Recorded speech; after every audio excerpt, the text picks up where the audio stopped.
Hello, everybody, and welcome back to Lost in the Ether. We are dealing with some technical difficulties tonight. Cody is having some mic issues. My internet keeps going in and out, and I think the same is sort of true with both Mike and Eric right now. So we're just all trying to keep things productive. But in the meantime, our topic tonight, since it's going to be Halloween, the day after this video goes up, is our favorite horror/dark shows, games, stories, etc. So, I don't know who's ready, but if not, I can go ahead and get started. But if anyone wants to volunteer...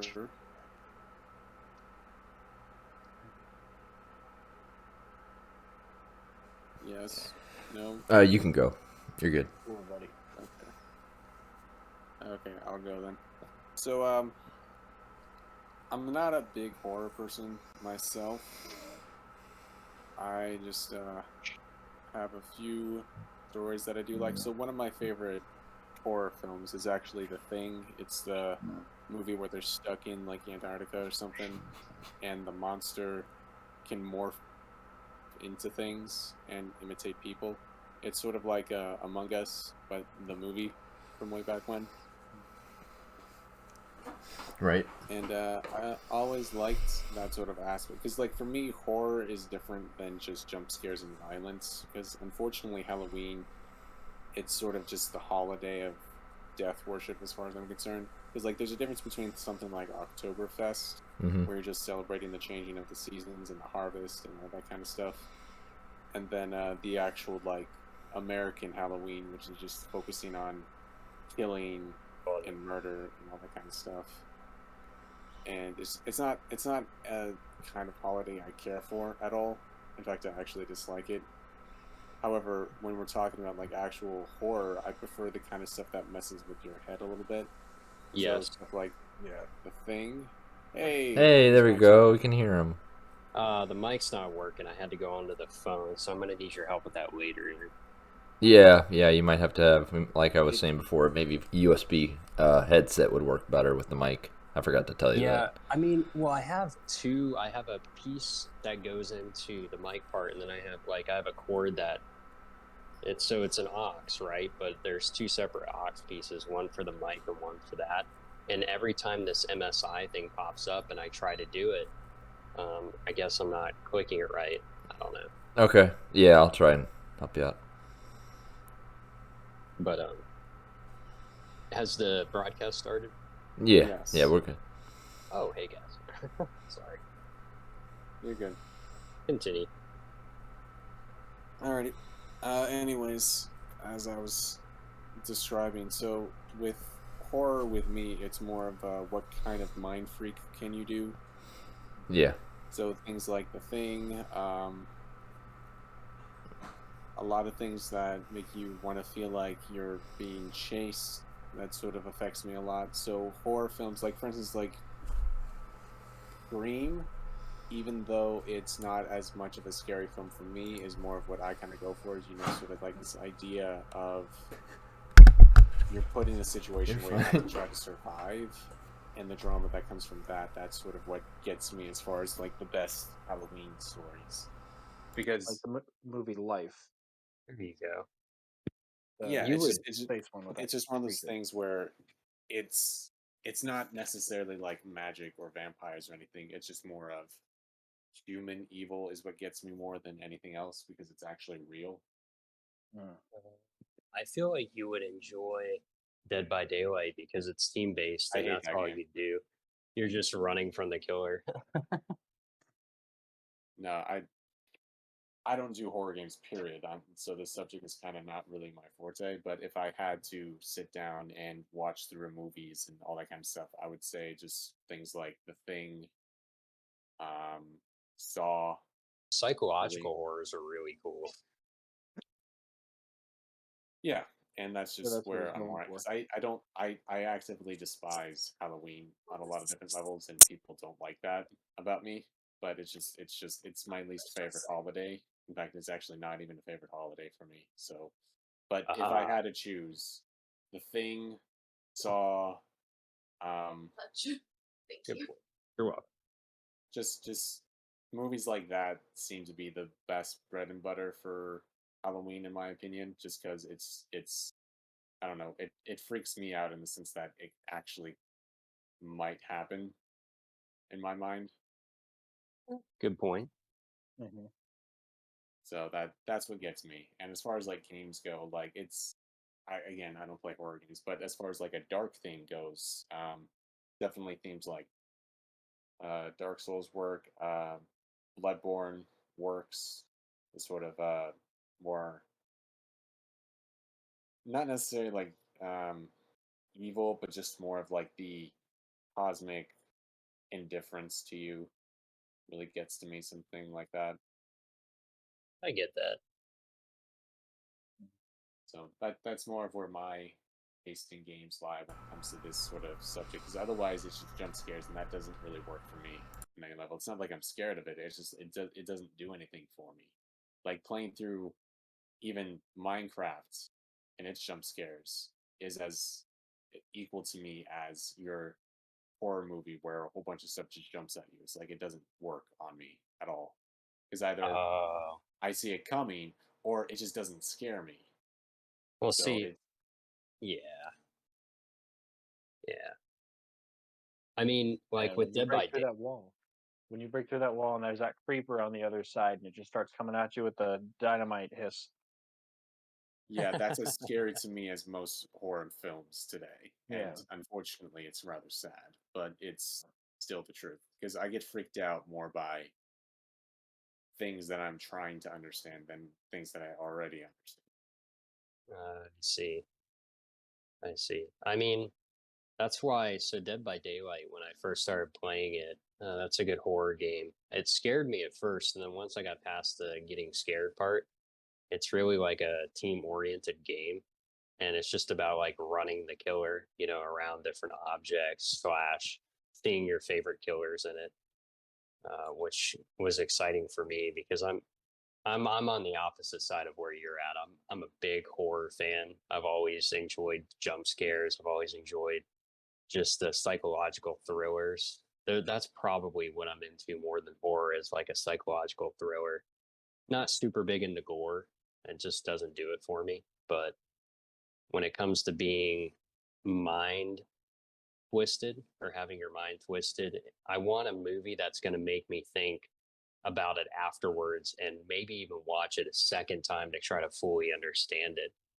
Those are the scary ones to me, or like you said, slasher, something that could really happen, like Michael Myers or Scream, because that could, someone could easily get a knife and just, have an obsession for someone and go out and kill them, and that to me is scarier than um, Freddy.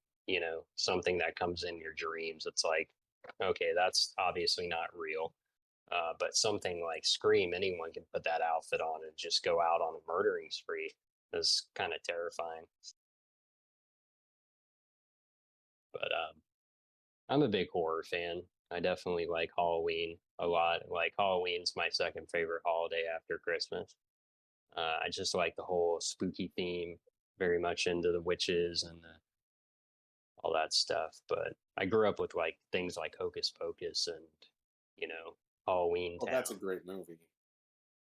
And that's sort of like why I distinguish. There's a difference between something like October celebrations and Halloween to me. So like something like Hocus Pocus or something like Halloween Time. Those are very like yes, they're like with monsters and like Halloweeny kind of thing, but like it's just more of like the transition of fall into winter kind of movie. So like you have the themes of like it's sort of like the end of life kind of themes, and so you kind of have to deal with that. However, like it's sort of done in a way that's very, looking forward to winter or looking forward to spring kind of deal. There's sort of an archetype to October stories that it deals with sort of the rebirth aspect of the cycle of the year. So things like good Hocus point. Pocus, I really like Hocus Pocus as a movie because, well, I mean, it's just like I grew up with it, and it's a tradition to watch it in my family. But like, it's not a scary movie. It's just the confrontation of evil, and then the fact that evil never survives the cycle of rebirth in the year. That's a good way to look at it. I've always hated that Halloween sort of brings this aspect of evil, or like the devil's holiday or 666, because I've never seen it as that. I've always seen it as something fun. Dress up as your favorite character, get some candy, kind of celebrate fall. I've Yeah, always seen it very much the way you see it. I hate that it's taken on this aspect of the devil's holiday. I'll encounter like a lot of Christians. So like something me and Mike were talking about. I've had Christians that I've known that won't even touch the Harry Potter movies or won't even touch right. Skyrim because they're like, oh, that's sorcery. And I'm like, yes, but you have to distinguish between fiction and reality.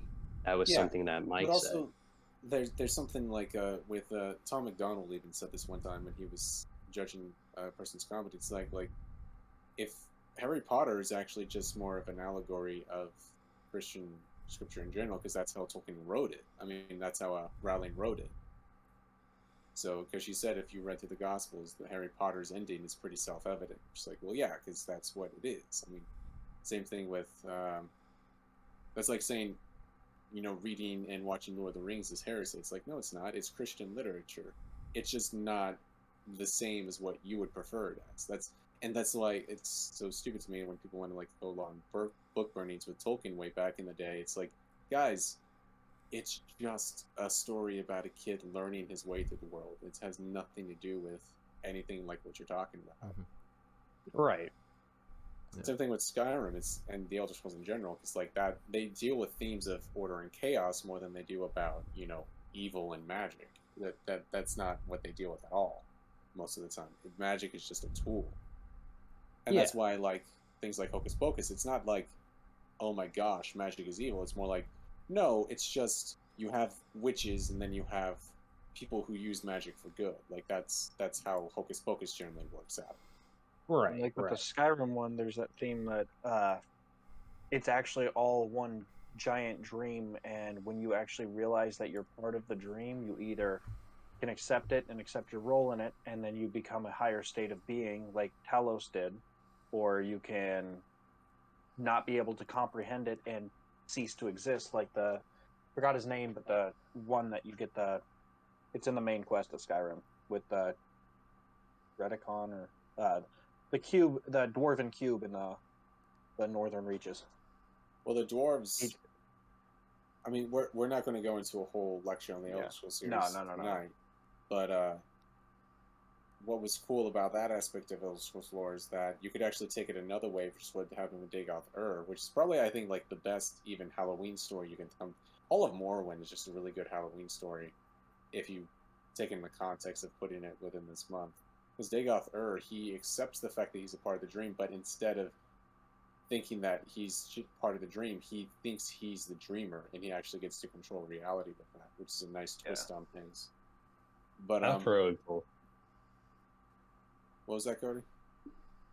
I said that's really cool. And as soon as we get done talking about our favorite horror games or movies, I do actually have a really cool dream I was telling Eric about that I had last night. It was a horror dream, and it was absolutely terrifying, but also really cool to be a part of. So we will get to that then.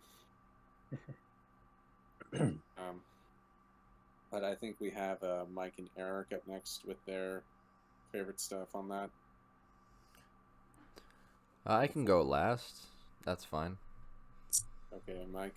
Mine's pretty much short and sweet. Don't have a lot of experience with horror. I'm not very good at being scared. I jump when I end up running into somebody else on the other side of a door on accident.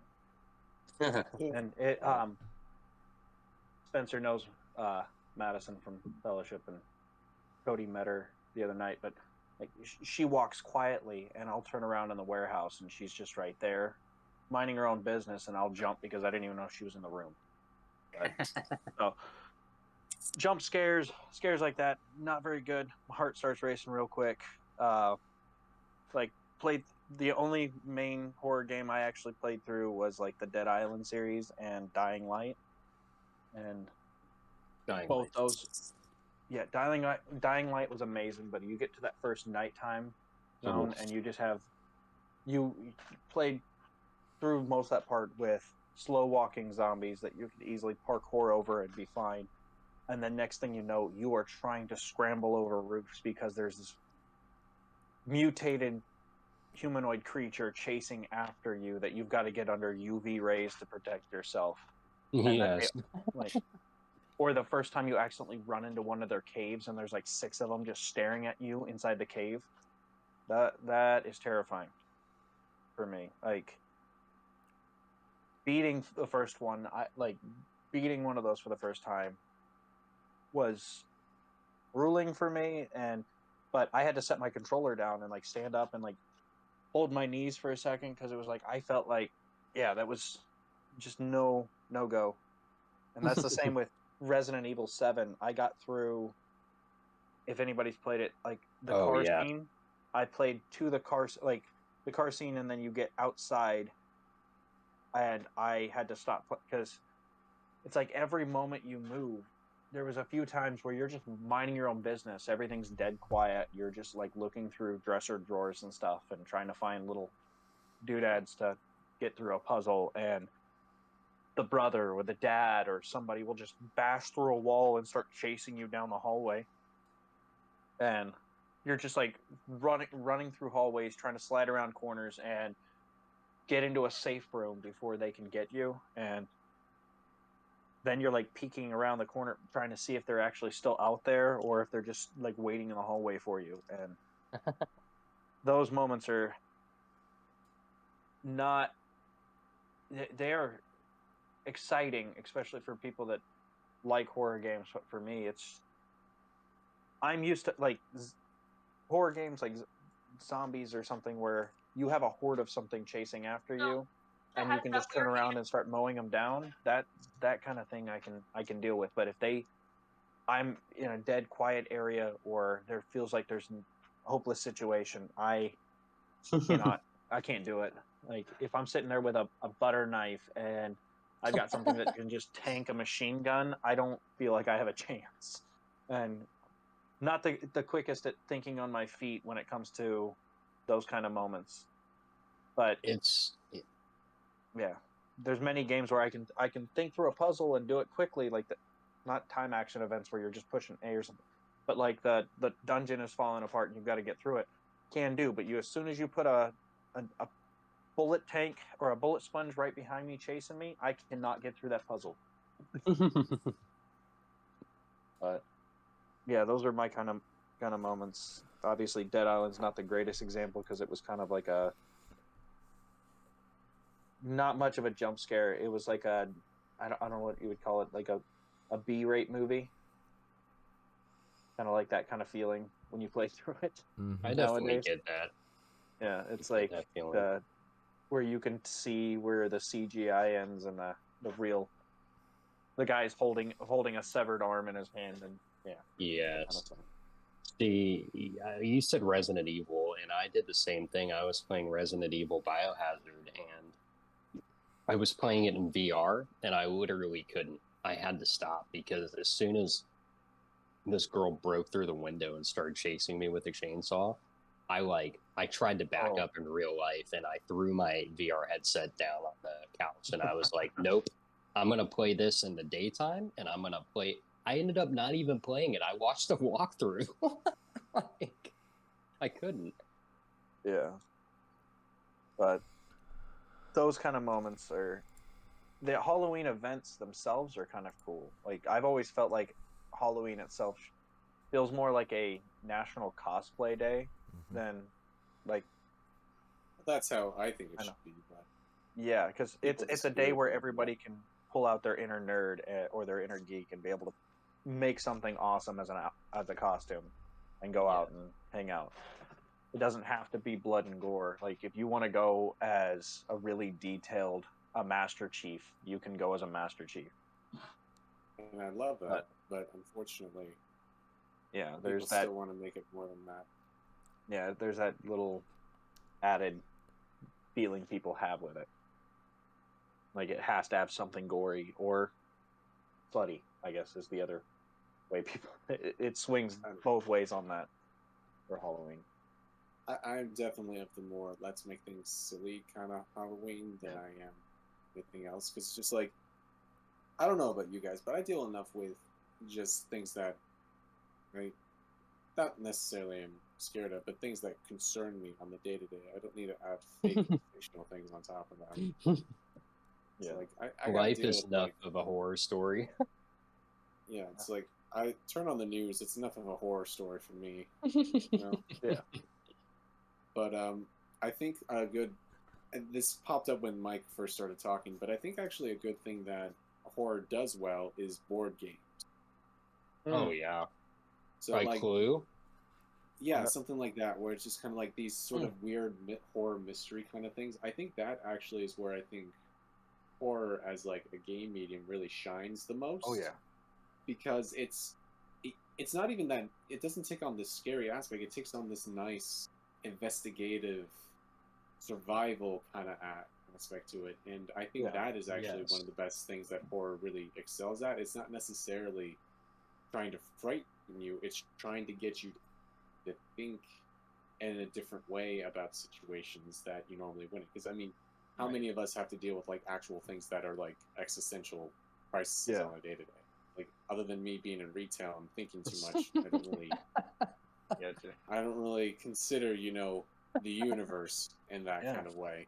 But with like murder mysteries and trying to solve like, and not, this is sort of like a stupid gimmick nowadays, in my opinion. But like a lot of people like the Cthulhu and Lovecraft mythos and all that kind of stuff, and I think that does well in games. But like, I think a board game where you're actually trying to solve puzzles and get to and escape a temple or something like that, I think that's a very cool aspect of horror if we want to take it into like a real game medium, because then it becomes something that's goal oriented instead of just something that's a gimmick. Well, yeah, that fits right. Like me and the Nathies, for the longest time, there was a game called Dead of Winter. It's a zombie survival game where you're bunkered down in a little, like a warehouse with a bunch of survivors, and you have to go out each round and gather resources because there's an event going every round that you have to have a certain specific resource or bad stuff happens. You've got to take down the zombies that are there. You've got to worry about infection if that shows up, and there's an end goal of what you need, as well as a hidden goal that everybody has where you might be hoarding stuff, as well as a possibility of somebody being a betrayer. There's not one every round, every game, but there's a chance that somebody is actually trying to sabotage the thing. So you have that in the back of your mind the entire time. Maybe this person's trying to ruin everything that's going on. And that's why they've been hoarding gas, not the fact that they just need gas for their hidden objective. And so they can't give it away, but they still want to make sure we win. Those kind of that sounds like a really fun game. Yeah. It is. I mean, we'll have to play it sometime. I think that's what we're all touching on, is that we enjoy psychological thrillers more so than, or even psychological horrors. A really good movie that kind of describes all of this is Shutter Island, with Leonardo DiCaprio. You should see it. It's a psychological horror. I'm just done with Leonardo DiCaprio. I mean, there you go. You're sold, dude. You should really watch. No. Like, I'm just done watching him. No, watch him in this. He has a totally different role. It's not like it's kind of like the role he took in Django Unchained. He has more of a serious investigative role. And he really did stab his hand, though. He really did, yes. That was a great movie. Like, I just have to put that out there. That really happened. So, him experiencing that pain, I don't know. I just feel like I keep seeing him wherever I go, and the last thing I want to do is actually sit down and watch more of him. Maybe that's just me, but like, I don't know. Because like one of my most favorite movies was Inception, which I think is also a good idea that could have gone into a horror twist, but it didn't work out that way. But it's just like, that was one of my favorite movies, and I watched it way too much, and I think I just got so done with Leonardo DiCaprio after that. Plus, I don't even really like him as a human being anyway, but like as like an actor and on screen, it's just like I've had enough of you for now, man. Yeah. I feel that way about certain actors as well. Tom Hanks is one of those actors who's like, I've seen enough of you, Tom Hanks. Just give me like a good 10-year break from you. Yeah, Right? I definitely Well, feel that's how that. they fall. That's how they fall out of Mm-hmm. the known, though. We've had a lot of actors disappear because of the fact that they've taken a break. Yep. And I think Well, they that's should. I fine. mean, it's hard on them too. Yeah. Oh yes, it's so difficult with their seemingly easy job and expensive lifestyles and all that kind of jazz when they own mansions right at the beach where we live. Have Well, you driven? apparently, when they're actually doing a movie, they don't really have a lot of time to do anything else because they're stuck there for like almost 12 hours a day. And then when they're done with that, they have to go to like conferences. So when they're making a movie, they're actually not like enjoying themselves, apparently. I've just watched interviews from actors where they're like, making a Yes, but they can movie make is one terrible. movie and not work for years. That's true. I mean, look at freaking. Excuse me. Anyways, not gonna go into it now, but like, it's one of those things where like actors who take acting seriously, I respect, but actors who have clout just because they have clout is one of those things where just, and Leonardo DiCaprio sort of runs into that. He is a serious actor. I'm not dissuading that, but he's one of those guys where it's just like he gets money just by showing up. You know, Yeah, good point. that's somebody else who's really, really trying their best at acting get a chance in there, and that's sort of like why Marvel's such a sort of weird sense of like they let all these underrated actors actually play these big roles, and that's what I like about Marvel. Yeah. But I don't know. It's anyways. We were on a weird tangent. Let's get back to death and horror and what we hate about it. So, Mike, did you have anything else that you wanted to add about the games that you enjoy when it comes to horror? Well, like I said, Resident Evil 7 was not like those kind of games are rough. Like I just bought Resident Evil Village last night at 3 a.m. was trying to play through the beginning and just hearing noises in the woods, I just stop in the snow and start looking around like what is coming after me. Like I haven't even run into anything yet, and yet I am like I had to shut it off after like something rummaged through a building that I was in and hadn't even run into it yet. And I'm like, okay, I have to be done tonight because I'm not going to be able to sleep. So things like that are kind of rough. But then you have little events like we've mentioned Destiny a couple on there, or I have at least. Like the kind of events they do are something simple as getting a paper mache mask and finding candy in your enemies and That's leveling cool. that up and doing Yeah. little events like that, or having a horror dungeon where you have an unbeatable boss that's chasing you while you're trying to beat little minions and get a high score in it. That's like that. awesome. Those kind of things are fun because they have a little bit of everything. You don't have to do the horror aspect, and you get to like play enemy pinata, or you can go and do this like almost pitch black dungeon where everything's either glowing or slowly chasing, kind of like the Leatherface kind of motion. He's slowly just meandering towards you, and there's nothing you can do about it, and it just keeps getting harder and harder, and he just keeps getting closer no matter how fast you run. Aspect, and you have a little bit of both for everybody, and you get like Halloween event ships and skins and stuff like that that you can put on and just celebrate the holiday and cosplay to your heart's content on. Yes, because space cosplaying fantasy while trip. pretending to be a guardian Yeah. in the future, that's not meta enough already. No, it's not. So you need to be able to put on your little glowy slime outfit while you're being a space wizard.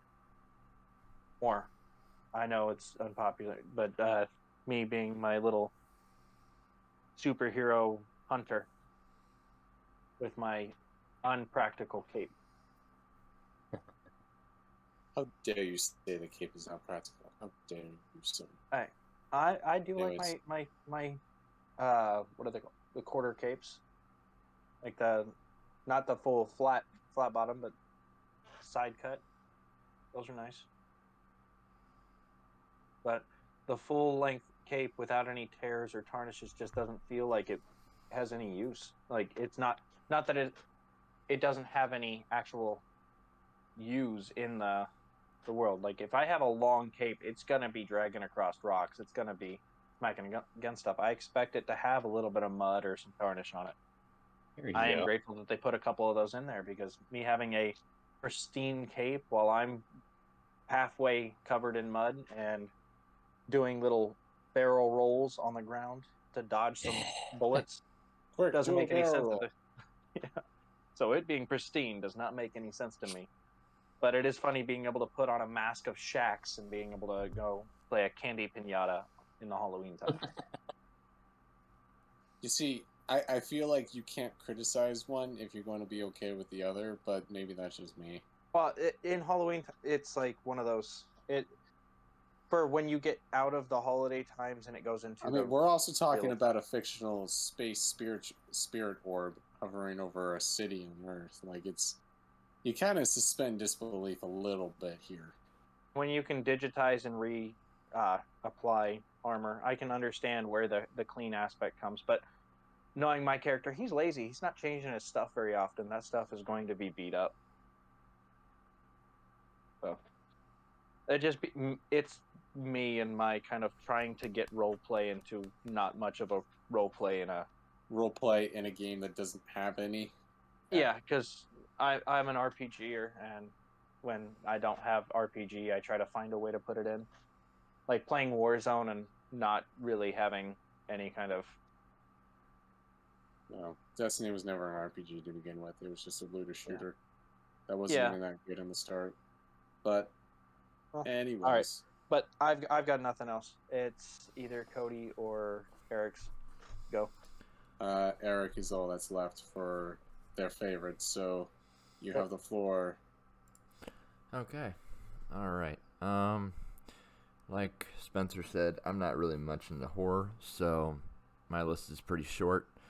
I think not really a scary film, but a very big thriller film for me was The Revenant,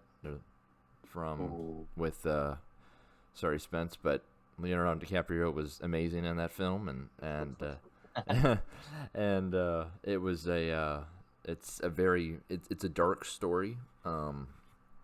It's about a 3-hour film, I believe, and it takes place kind of in the wilderness and the snow, and a little bit about it. I'm not going to go into any spoilers, but Leonardo DiCaprio's character gets mauled by a bear. So as he should be. So he'll watch that one. But just that on a loop, right? But the way sort of like when Justin Bieber got killed in CSI. Oh yes, I remember that. It's like 10-hour compilations of random shooters just going at and the thing is, I watched that debut. I'm like, does this make me a bad person if it's just that's all I watch? Is just like I'm sorry, but but anyway, so yeah, it's all about the survival aspect. It's about it's very, very deep. There's a very there's a rival story that goes on between him and this guy called what's his name? Yogi? No, I'm thinking of Leonardo DiCaprio's character Glass, but I can't remember the other guy's name. But anyways, I got the joke, Cody.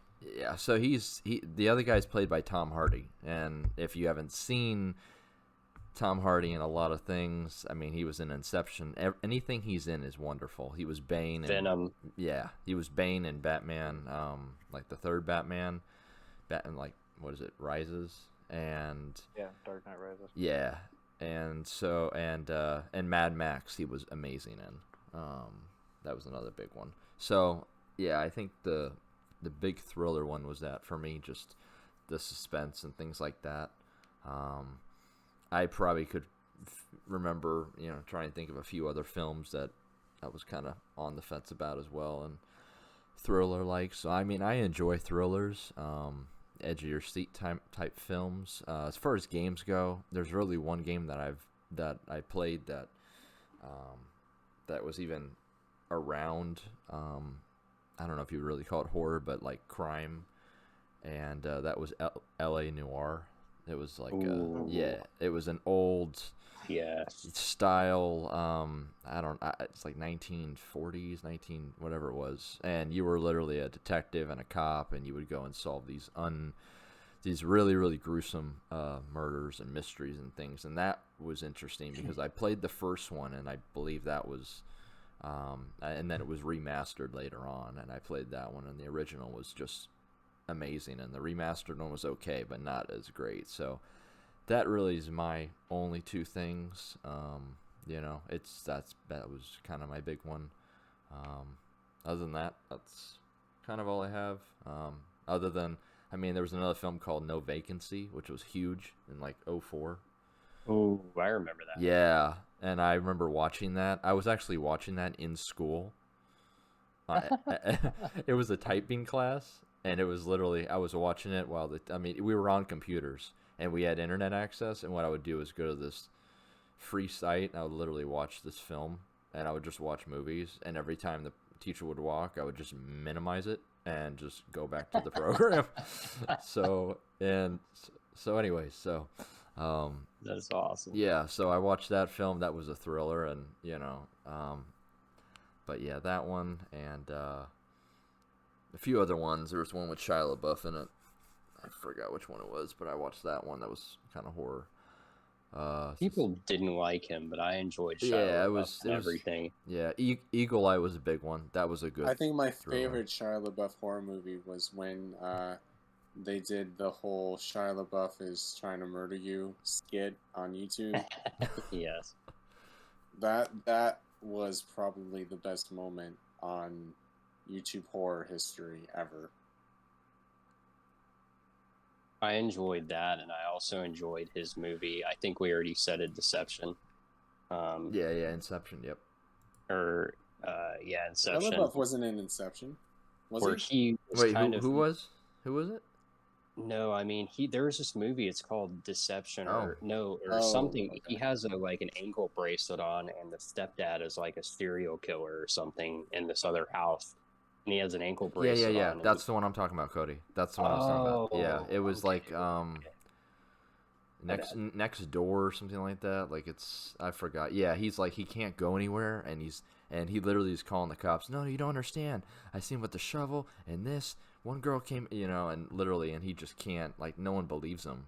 And then he somehow gets the ankle bracelet off, and he puts it on his dog, I think, or something. Yeah. And then he sneaks over. And that's what's so bad is, like, you're going in there? Are you kidding me?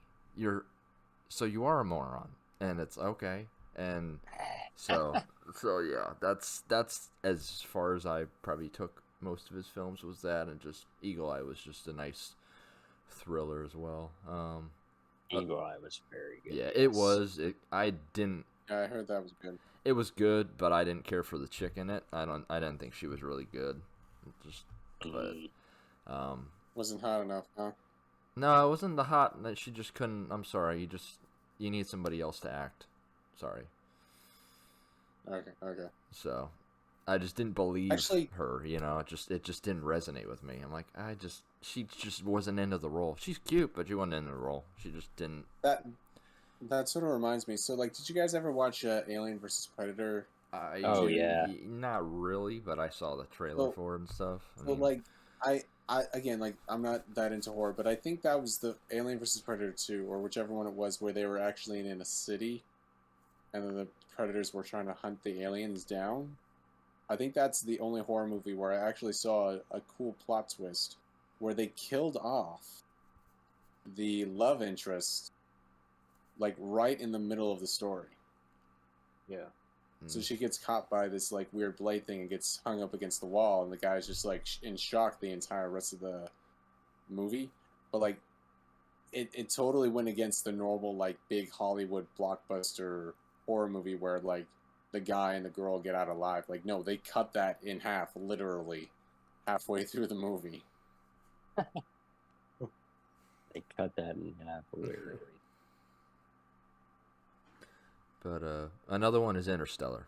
That's another big one. Oh, yes. Wait, Sorry, that's a horror movie? No, it's a thriller. It's a suspense film. I know we were on horror, but you know that's just. Sorry, I'm a sucker for Christopher Nolan's I films. feel like Eric will always find a way to introduce Interstellar into a conversation. Hey, you know, when it's the top 3 of my films, I gotta say it at some point. So That's but I think one of the things, this has been like a TikTok meme for a while now. I think one of the things that does involve like space horror was like it was like this scenario where astronauts finally make it to Mars, and while they're exploring the cave, they find a human skeleton in the cave, and on the wall there's is written 4 words, and you're supposed to fill in the blanks of what those 4 words are. So it was like this really eerie kind of thing, but I always put on the 4 words of what is it I normally say? It's like, that was a crazy party kind of thing. what was it?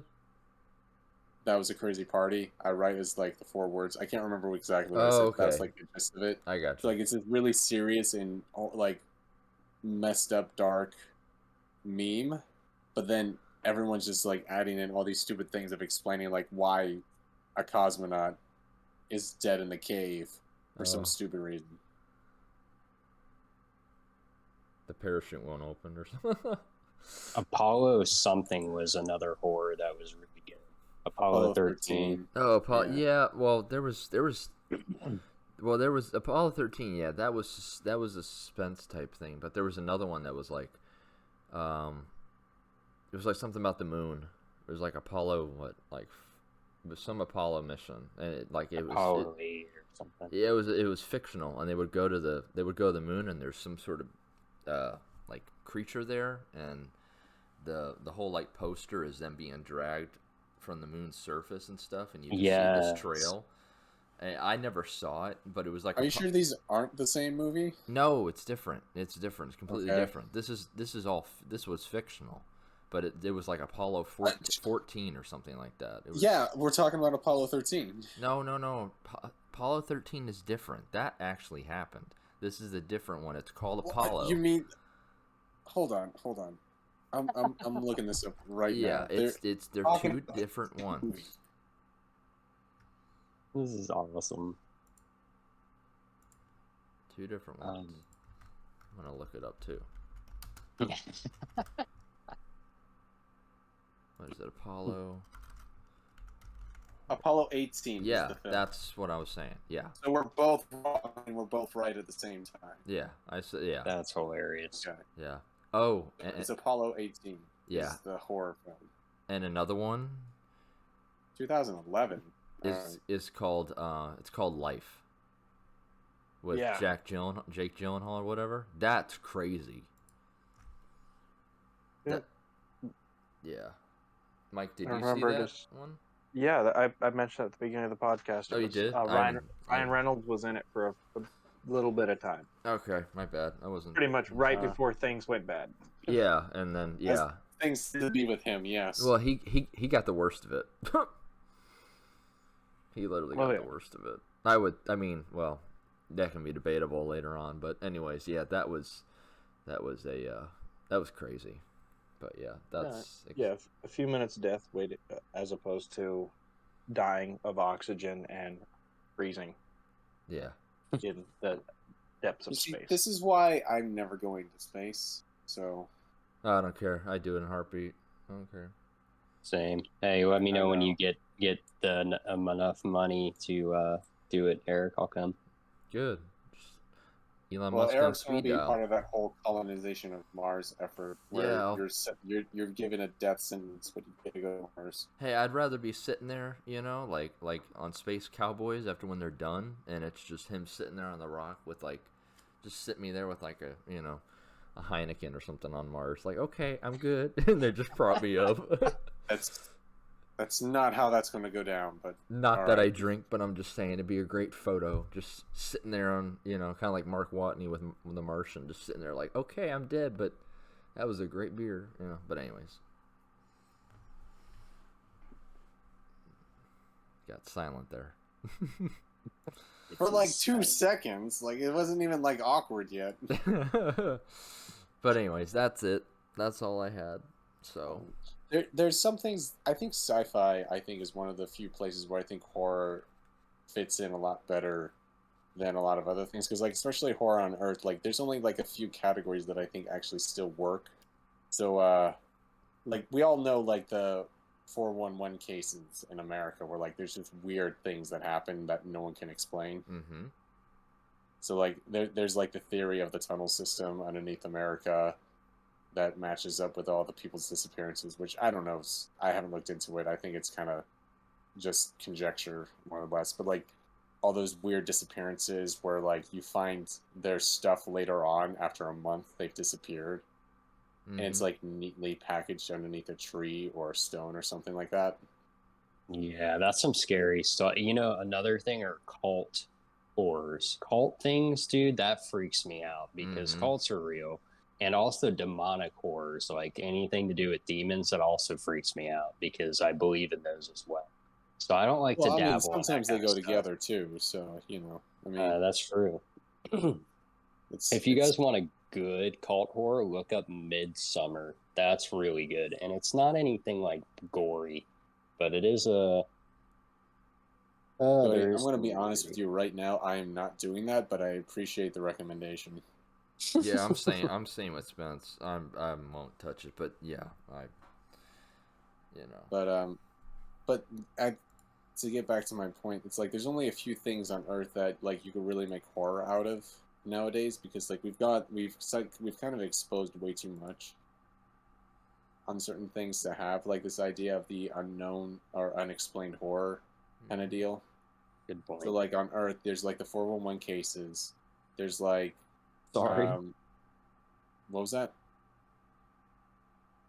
What? Did I cut out? No, you're good. No. You're good. Okay.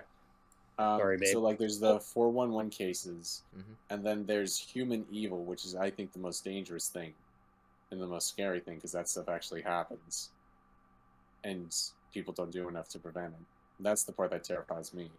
But then there's the there's this sort of aspect of creatures that we run into in the world that we can't explain. So like one of the things that always freaked me out as a kid was like there's this sewer footage of this thing that we don't know, and its eyes are reflecting back at you always, and that stuff always kind of freaked me out a little bit. Not because I'm necessarily afraid of it, it's just because if I was in a situation where I was exploring that, I'd have a team of guys behind me, 2 of them with rifles. I'm with a shotgun, and we're just exploring, trying to make sure that whatever it is not dangerous. And that's sort of why I get sort of caught up in the 411 cases sometimes, because like I feel like what if I was in charge of any sort of authority whatsoever in this country, I would be sending out like platoons of soldiers to explore each and every one of these cases to eradicate whatever threats that might be.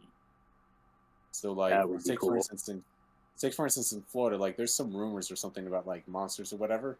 I'd send a company of soldiers to investigate and determine what it is. Do we need to kill it? And if we don't, how can we steer this thing away from people so that it doesn't accidentally hurt anybody and we don't accidentally hurt it? Well, what if they all disappear? If you think about it, I mean, if you look at UFO sightings or anything that's been mysterious, we can't say that the government hasn't discovered these things and covered them up just to keep society from freaking out. Who knows? But conspiracies can be fun if you just don't let them consume you too much. Well, I mean, anything's a conspiracy these days. People call me a radical conspiracy just because they don't trust government, period. But that's a whole different issue. Same. But I don't know. It's just one of those things where like if I had any influence to actually do anything about this, I'd be hunting down the things that hunt us down. Because that's what I don't understand. Like UFOs, they don't hurt anybody. we just see them. That's it. Like they're not like shooting people down or they're not abducting people the way that people actually think. They probably come here and go, yeah, we're not dealing with this mess, and then go back to their planet. Well, we're assuming they're aliens anyway. We have no idea what they are. Because, like, that's the thing about what the government released on those documents. Like, yeah, there's crazy stuff that the military runs into, but they don't know what it is. That's true.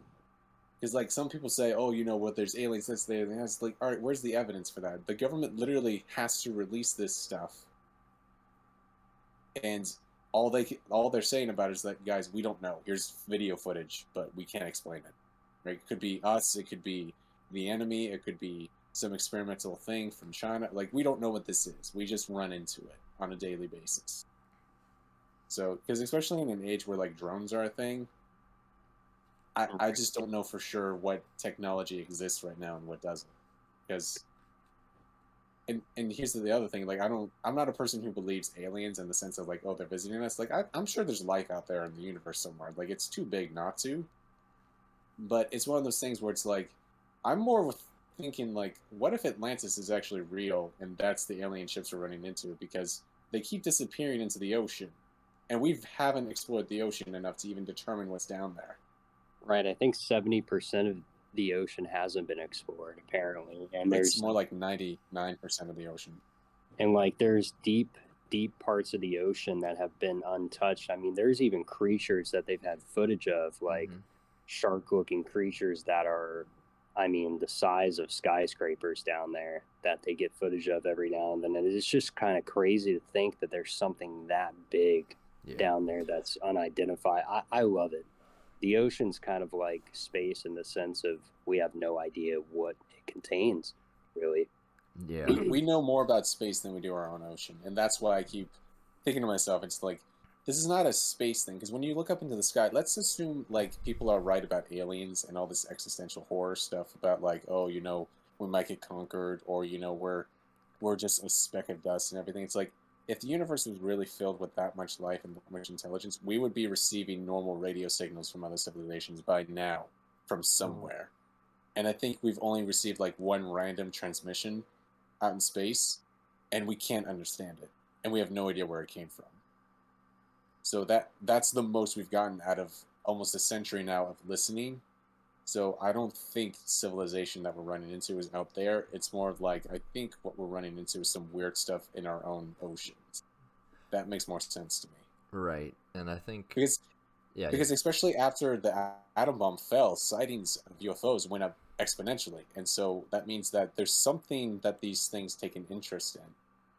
And it they're like, can you stop testing these bombs in our living space, please? Basically, like, it's one of those things where, like, I think, because civilization has restarted multiple times in human history. So we don't actually know how far back human history goes. We think we do, but we don't actually know. Because even something as simple as the Bronze Age collapse set humanity back thousands of years.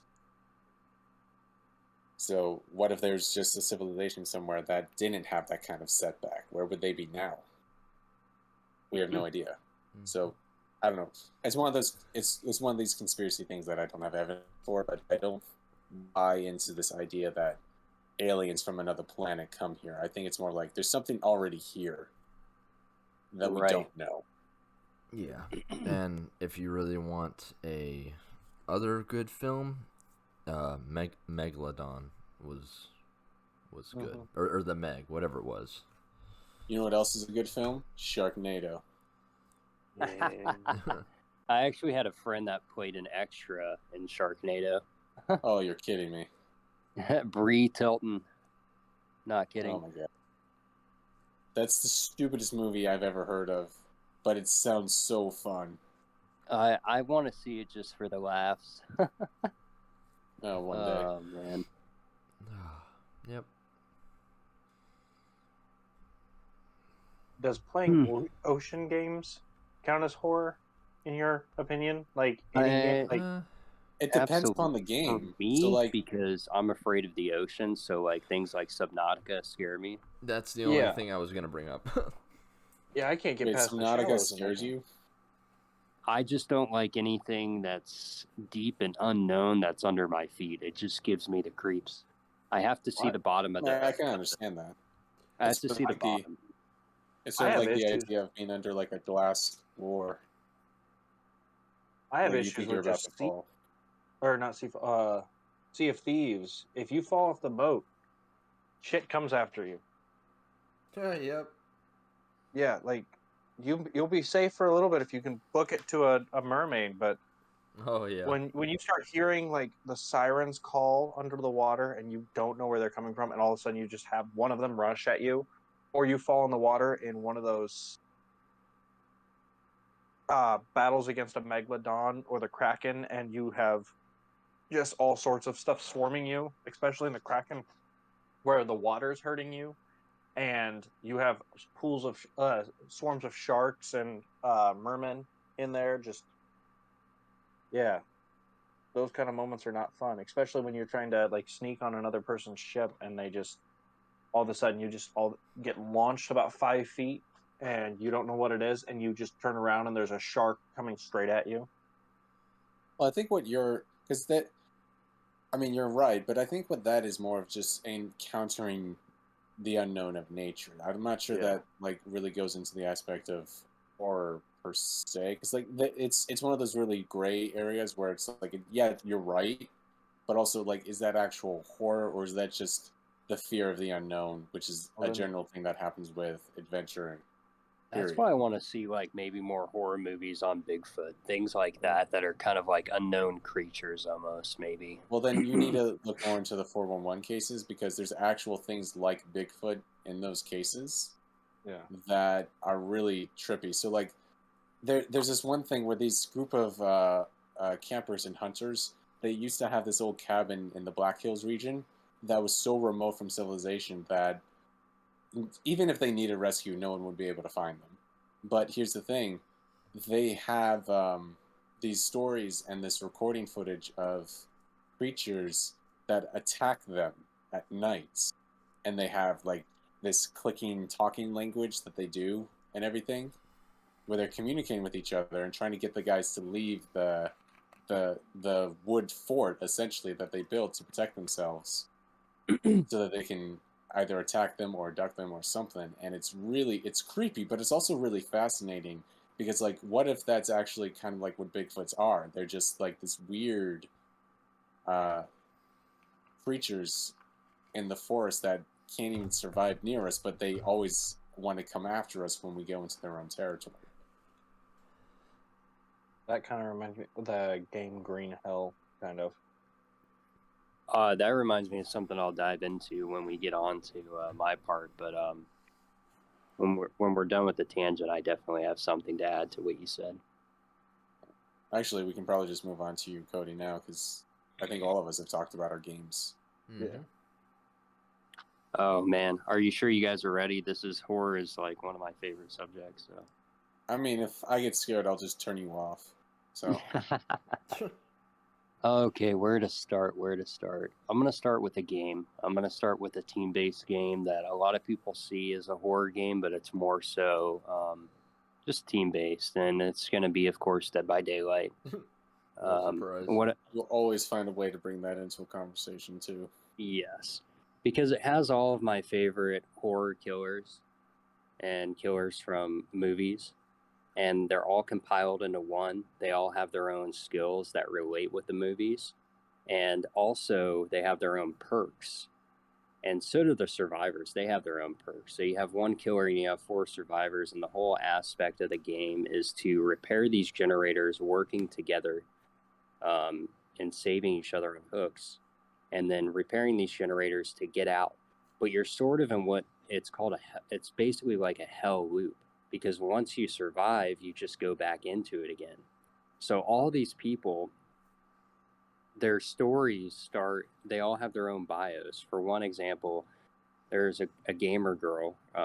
She's my favorite one, and she was a professional gamer. Her name's Feng Min. And what she does is she goes on this gaming spree, and then she loses, and then she gets kind of upset and goes out into the woods to just find some peace while she gets roped into this alternate universe. She gets roped into this alternate universe where she's constantly in like this hell loop where she has to escape killers. And it's pretty cool because you're not just really, there's not just a horror aspect to it. Give me just a second, guys. We're talking about horror. Something. Oh, never mind. I'm just gonna ignore it. Both of my cats were out on the porch, and there's something attacking my my like love seat, but the dog's on the couch. I'm just gonna ignore that. But It's Bigfoot. Bigfoot. Yeah. Littlefoot. Demons, Littlefoot, trolls. Who knows? But anyway, you know, yes, it has horror aspects to it, but really the jump scares don't come unless you kind of like go around a corner and the killer's right there. But it's just really fun to work as a team against someone that's pretty overpowered and use your perks and different skills that you learn along the way of playing to get everyone out. Because the whole aspect is not only to get these blood points throughout the game, but to survive. And then when you get all 4 people out, it's just really a satisfying feeling. So that's a really fun horror game to play. And they actually have a Halloween event going on now where the different characters get like masks or skins. And, you know, you can get different characters from, like, for example, I really love the Evil Dead series with Ashley J. Williams, or Ash, and he's in there.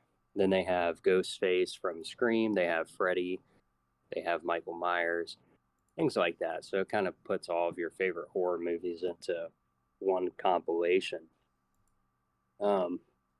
So as for horror games, that's probably my top horror game. And then something else would be like Resident Evil, Biohazard, because that was absolutely horrifying, especially the one where you're in a swamp and you're kind of dealing with this like crazy family, demonic family. That was another good one. But something that you had mentioned was the whole clicking thing with the 411 of the people that are out kind of in the middle of nowhere. And there's this movie called The Ritual. And these people that like worship a Nordic god that eats people, they live in the woods and they basically lure people into the woods because they worship this Nordic god, and they let the people get sacrificed, and it's pretty horrifying. But once you get out of the woods, like out of the area, it can't go into the sunlight. Pretty horrifying movie. I enjoy horror because it kind of puts me on the edge of my seat, but it also will sort of scare me for a few days. I don't know. I'm kind of weird. I like to be scared, like go to Halloween Horror Nights and pay for people to scare the living crap out of me. I'm kind of weird like that. But so when it comes to horror, definitely one of my favorite subjects.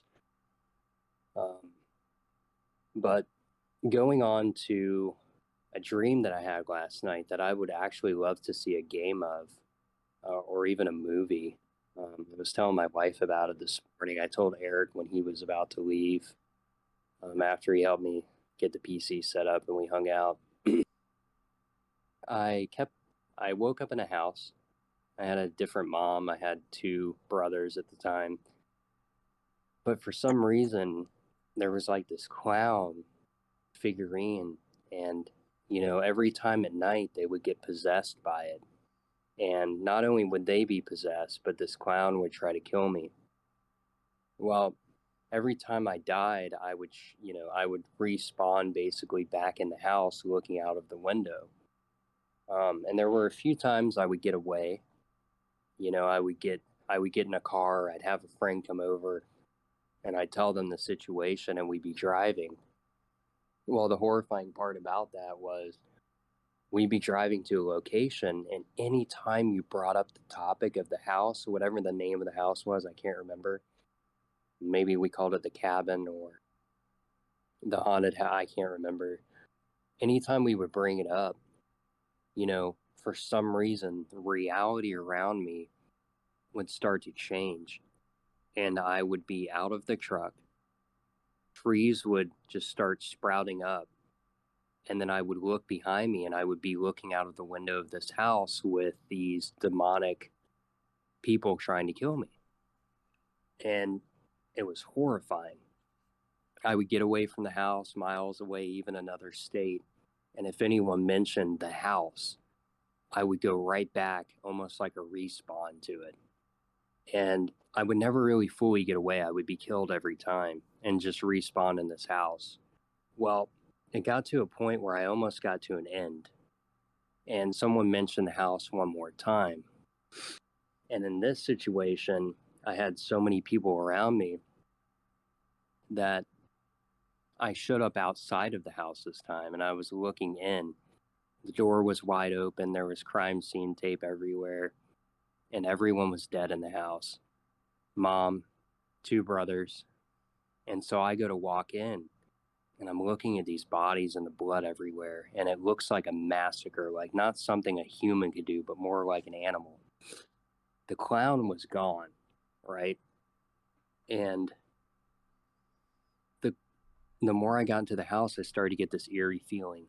And then I found my body also laying in the house. It was completely mutilated, right? And as I'm looking at my body, stunned that I'm standing there looking at my own dead body, a cop walks through me.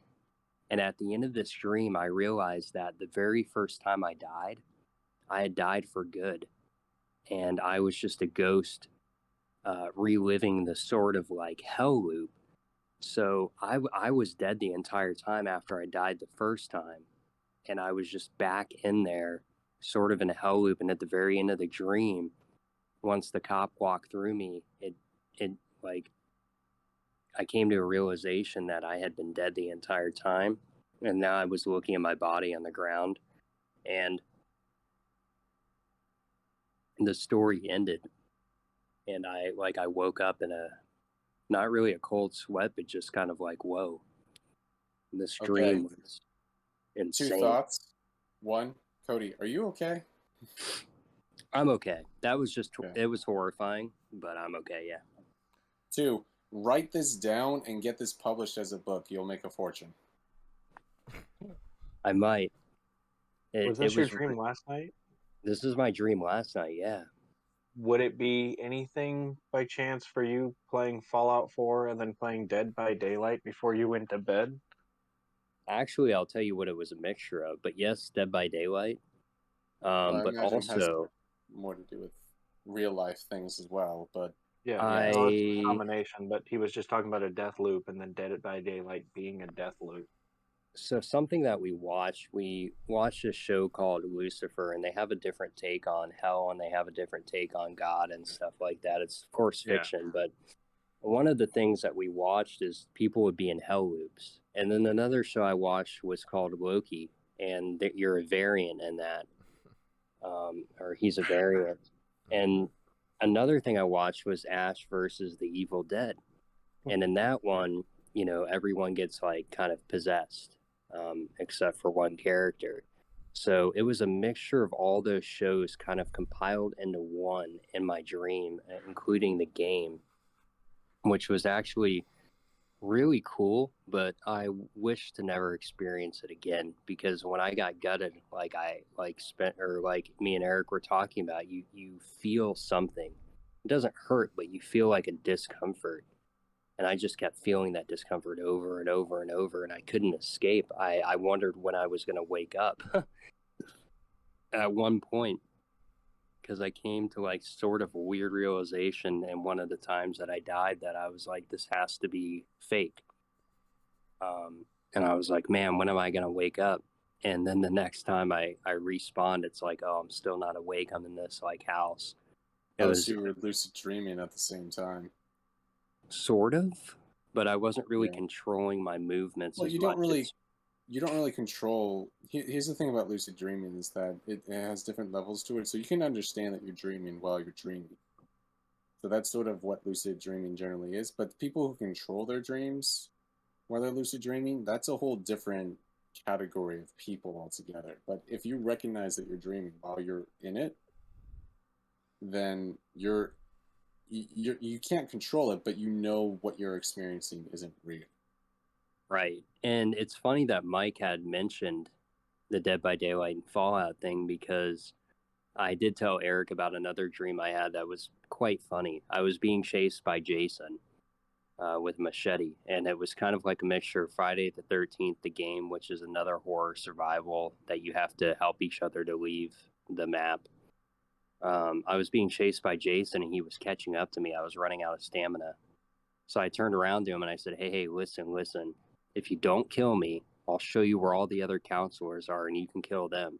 And so I literally just in my dream, I led Jason to all these other counselors, let him kill them. And then he gave me a head nod and walked away, and the dream ended. It was really bizarre. I'm half concerned that you actually did do that to us when we played the game, but I can't remember for sure. All right. We are at 1 hour and 10 minutes. Perfect. So I guess I'll end it with saying Dead by Daylight, great horror game. Friday the 13th, the game, another great survival if you like team-based games. And when it comes to scary movies, probably the scariest movie I've seen, a mixture of horror and sci-fi, is going to be Event Horizon. And I would recommend that movie to anyone, even people that aren't horror fans. Taylor's not a horror fan, and she watched it, loved it. And this movie is basically, I'm not going to give you guys the entire story, but they have what's called a ship called Event Horizon. And it's meant to basically, in a way, time travel. But instead of time traveling, it takes them to a different realm. And when it takes them to a different realm, it comes back, but it doesn't come back with the crew that was on the ship. But it brings something back from this realm. And it's really horrifying what it brings back. And I won't say anything in what it brings back. But sort of the last game I'm going to say that's kind of a cool horror game is Doom. Because, you have the aspect of people mining actual hell on Mars to mine for energy. And then you have one guy that they used a mix of demonic powers and something else to create him. And he realizes, like, this is all wrong. So all he does is try to destroy the people that mine the energy from hell, and he tries to destroy hell itself. And you go through the different levels of hell, sort of like Dante's Inferno, and you're almost like the Archangel Michael in a sense. You go and you destroy all these demons. And that's a pretty cool game because, being a Christian and destroying demons, that's just right up my alley. It sounds like a lot of fun.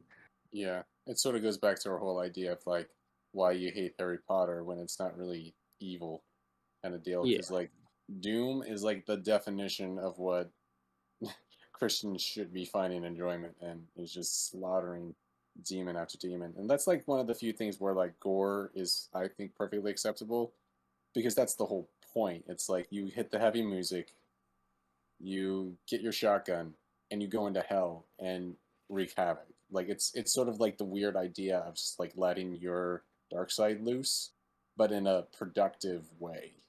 Right. It's almost at least in your head. Yeah, it's almost like if you could imagine angels going down to, because they sort of call Doomslayer, in theory, they sort of look at him as an angel, as someone now this gets into like Doom lore, which is very, very complicated and overly ridiculous half the time. But like Doom is not an angel. He's more of like it's the best way of describing him is more like a crusader. So it's like Dante's Inferno, but like it's a weird modern Bethesda twist on Dante's Inferno. Yeah, it's like Master Chief meets hell. Basically. And it's but definitely worth playing. Like anybody who hasn't played Doom yet, no, like sit down and play it. Like I don't even think it's a horror game, but like it definitely fits as a Halloween game. Absolutely. But to finish it off on my side, I do wish that Halloween was less about the 666 or less about the demonic, and more about just what Mike said. I love what he said. It's like the one day a year where everyone could get together and sort of cosplay. I enjoy that. I enjoy getting together, whether it's a scary costume or whether it's just a costume of like anime characters I enjoy. It's fun to get together and just be like, here, throw on a costume, let's go get some candy, let's have a good night, watch some, movies.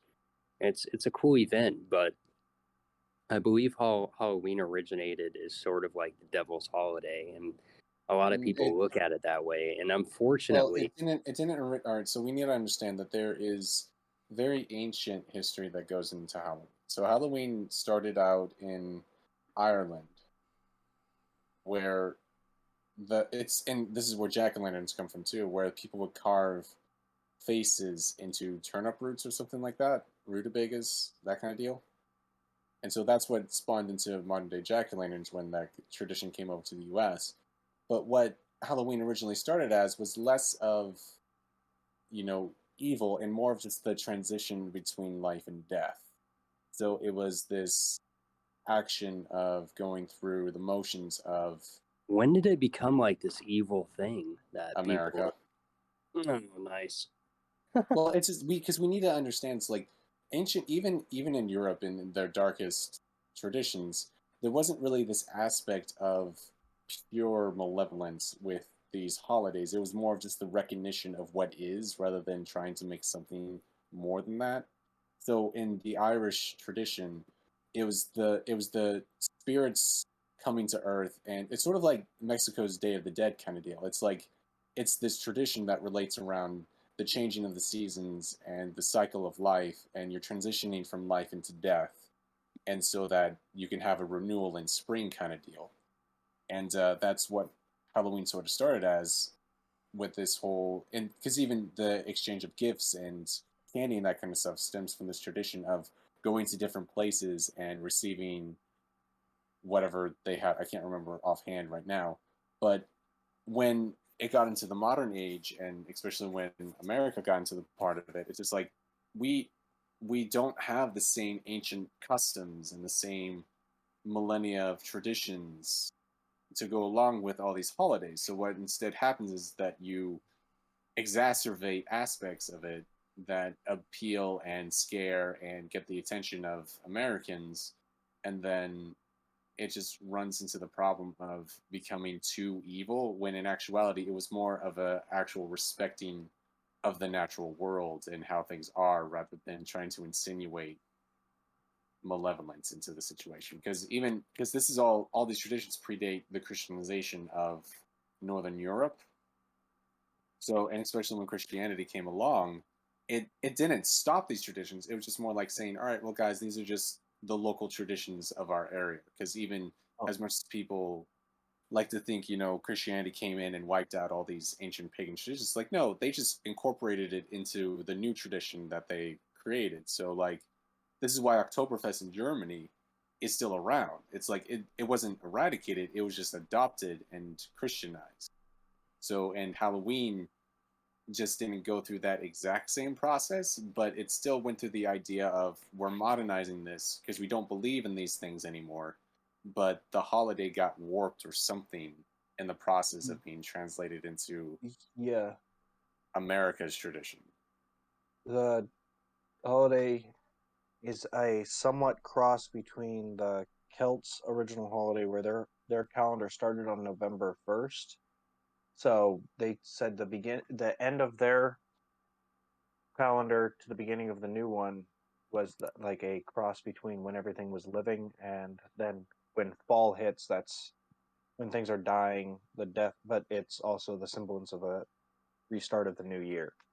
So in that time between the 2 years is like that day before, that's when they thought spirits were able to come back and wreak havoc and mess with crops and things like that. So druids were able to would build bonfires and stuff to kind of coax I can't remember the word, but get the spirits to kind of behave somewhat.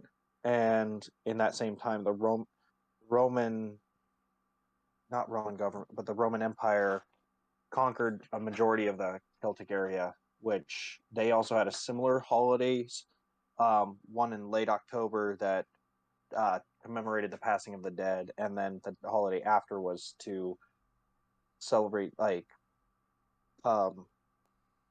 life and like the harvest, the fruit of the trees, things like that. So it kind of coincide with the similar holidays, so they just adopted some of the traditions from them. So it kind of became a weird mix of the death and commemorating the death, and also a time when the dead and spirits can wreak havoc in our realm.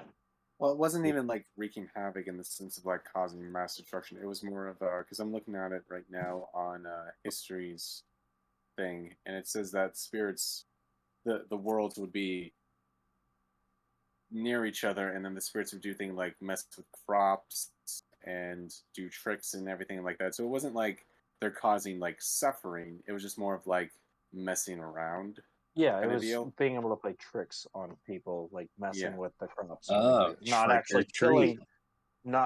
killing Yeah. anybody, but like moving something around, kind of like what we expect, like a poltergeist in a house, being able to like turn off the light, or being able to move a desk lamp, tip a desk lamp over, or something like that, Yeah. but not actually Because causing you physical harm.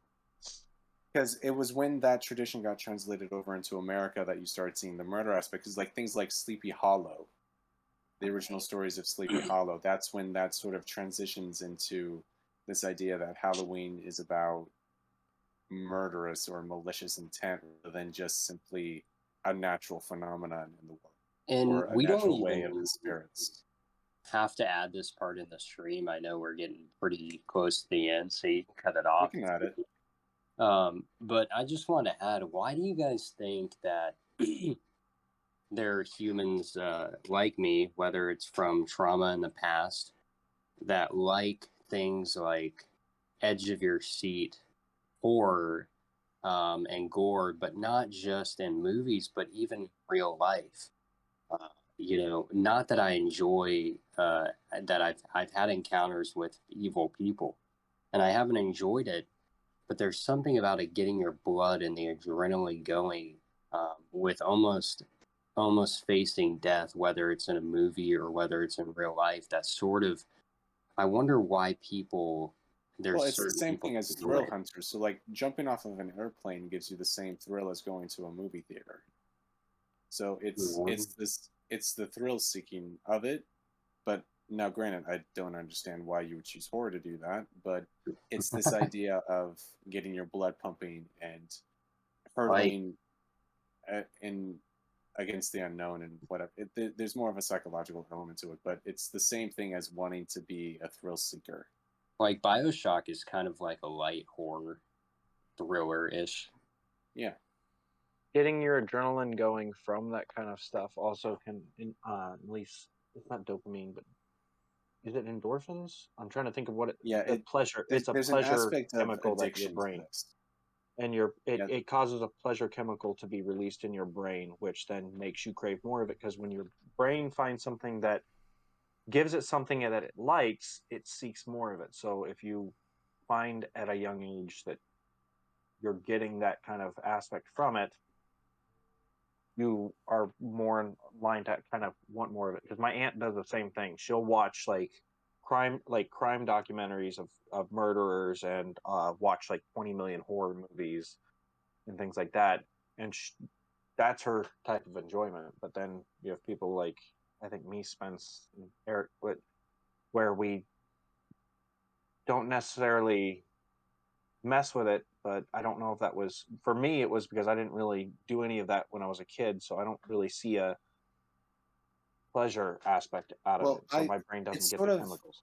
So like when you're dealing with something like with your brain goes after endorphins or whatever, it's really a common thing of addiction. So what conquers an addiction is not necessarily prohibition against what you're addicted to. It's finding something you value more than the addiction, so you stop doing it. So, for instance, let's say if I'm an alcoholic, alcoholism is generally comes about from not living up to the adventure of life. I mean, that's a very oversimplification of it, but essentially that's what it is. There's nothing in your life that constitutes you not wanting to mess up. So with alcoholism, the way of overcoming that is to find something that you enjoy more or something that you value more than going out and drinking and getting drunk and messing things up.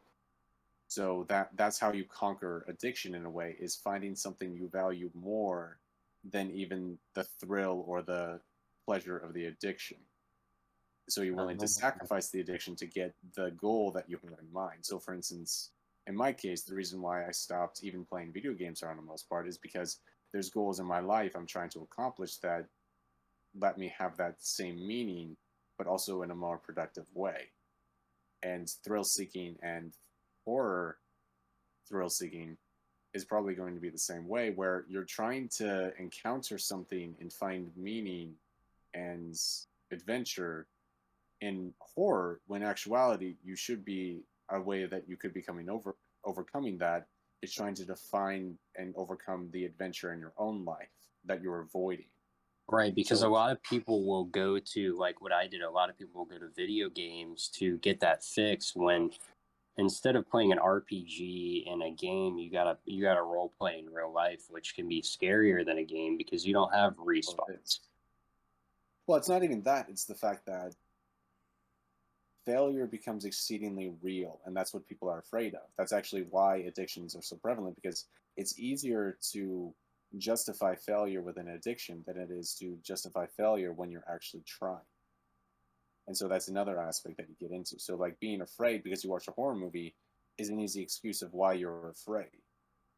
However, people who don't do that and who deal with things that they are legitimately afraid of on the day-to-day, that requires a different kind of courage than it is to simply say, oh, I'm going to stop watching a horror movie and my life will be better. It's like, no.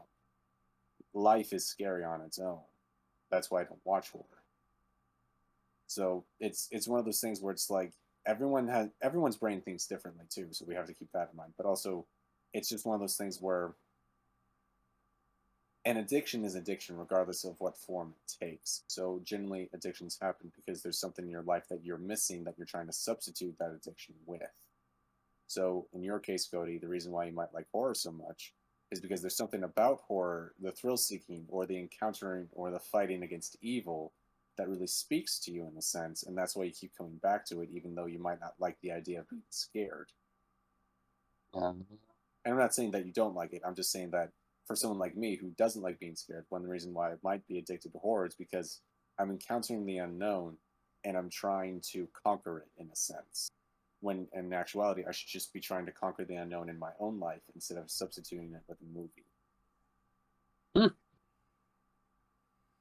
Very interesting take on it. I really enjoyed that.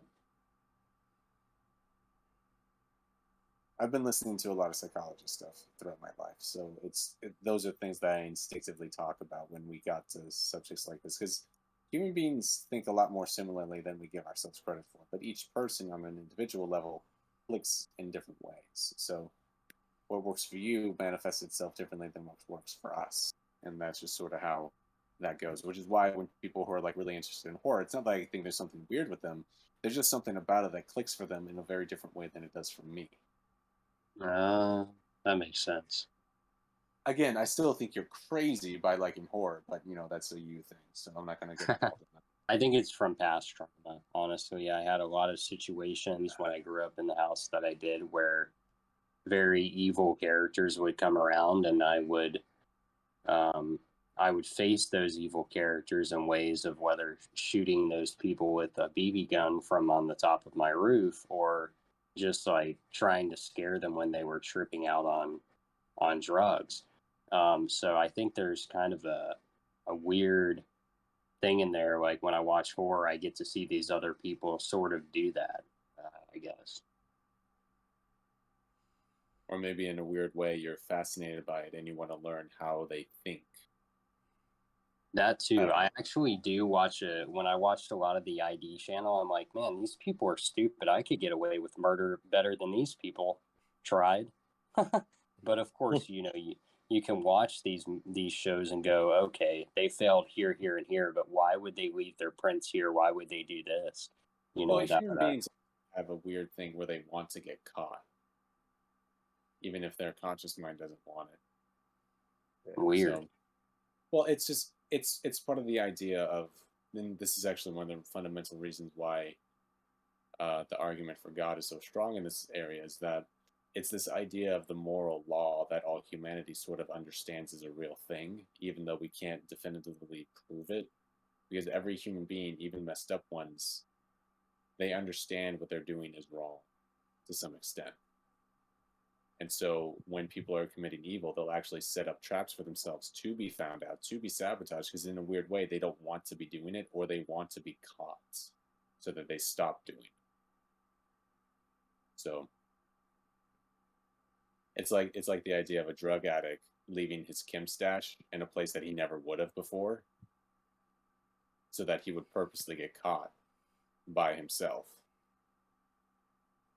Weird. So it's just we don't understand things as well as we think we do.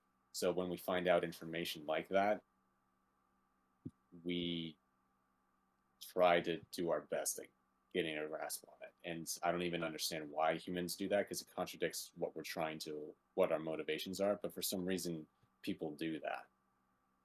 It's almost like the idea of getting caught as a kid. Like, you almost want to get in trouble for it for some reason. So I don't know. That's a whole different conversation.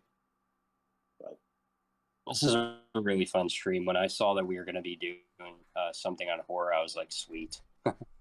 well, yeah, this is the time of the year for it, unfortunately. At least I say unfortunately. Anyways, though, I think I'm going to start clocking out now, guys. Understand. Hello, everybody, and thank you for watching our podcast. We do appreciate it.